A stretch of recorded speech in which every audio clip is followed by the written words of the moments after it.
The applause had barely started when the nurse stepped into the back of the auditorium, clutching her purse and breathing heavily. Her scrubs were still stained with dried blood from a double shift in the ER, and her ID badge dangled from her pocket. She looked exhausted, but her eyes searched with urgency, scanning the rows of students in caps and gowns. She was looking for one face. Her son's. She had promised she wouldn't miss this day. Earlier that morning, emergency calls flooded the hospital. A major highway accident had sent in waves of victims, and with the hospital short-staffed, Claire, an ER nurse of 19 years, had stayed well beyond her shift.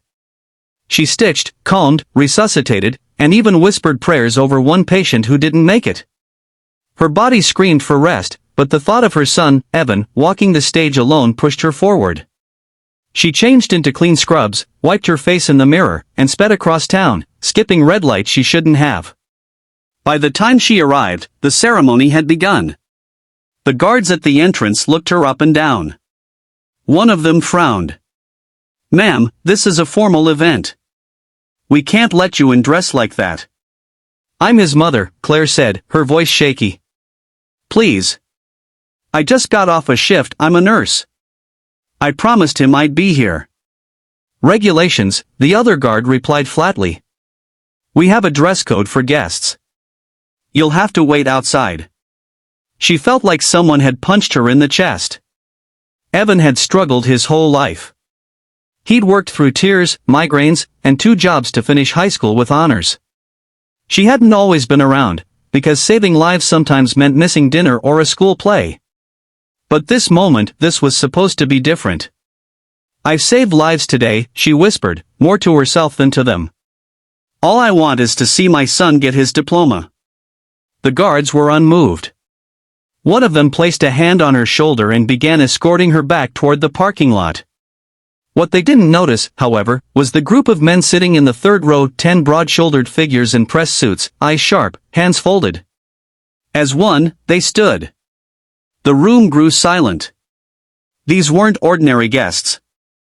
These were members of Navy SEAL Team 7, battle-hardened, loyal, and trained to protect their own. But more importantly, they were Evan's mentors. You see, Evan had joined a program for children of frontline workers, a mentorship initiative where elite military veterans taught resilience, discipline, and leadership to teens facing challenges at home. Over 2 years, the SEALs had become his role models. Some even called Claire a hero, both for raising Evan alone and for her service in the ER. When they saw what was happening at the back of the room, they didn't hesitate. One of them, a towering man with a silver beard named Commander Riker, walked toward the guards. "Is there a reason," he said slowly, "why this nurse, who just pulled a 12-hour shift saving lives, is being asked to leave her own son's graduation?" The guards stammered. "It's just her uniform, sir.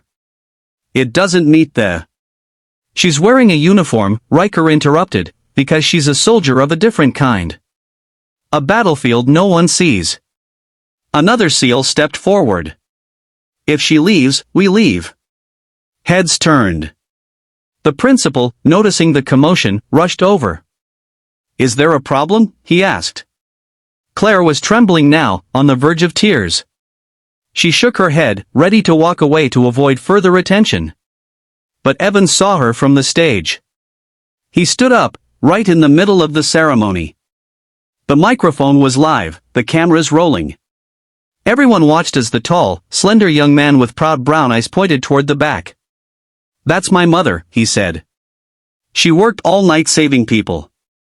If she's not welcome here, then I don't want this diploma." Gasps filled the hall. The principal paused, stunned, then looked at the guards. "Let her in," he said simply. Claire stood frozen. The crowd parted like the sea. The 10 SEALs flanked her, escorting her down the center aisle. Every eye in the auditorium followed her, some in awe, others wiping their tears. She reached the front just in time to see Evan's name called. He took his diploma with one hand and pulled his mother into a hug with the other. After the ceremony, local reporters tried to catch interviews. But Claire didn't need headlines. She wasn't interested in going viral or starting a debate. As they walked out into the sun, Evan squeezed her hand. "You came," he said. She smiled, still fighting tears. I wouldn't have missed it for the world. He paused, then looked back at the 10 seals now laughing with pride. You know, he said, I think you scared them more than the guards did. She laughed. That's what moms do. Challenges they faced. Claire had to balance the exhausting demands of her ER job with the emotional toll of raising a son alone. Her constant absence, while necessary, had created guilt she never quite overcame. Evan, too, struggled, both with loneliness and the burden of expectation. But through quiet resilience and unshakable love, they survived. And when the world tried to shame a woman for showing up imperfectly, it was her imperfection that reminded everyone what true strength looks like.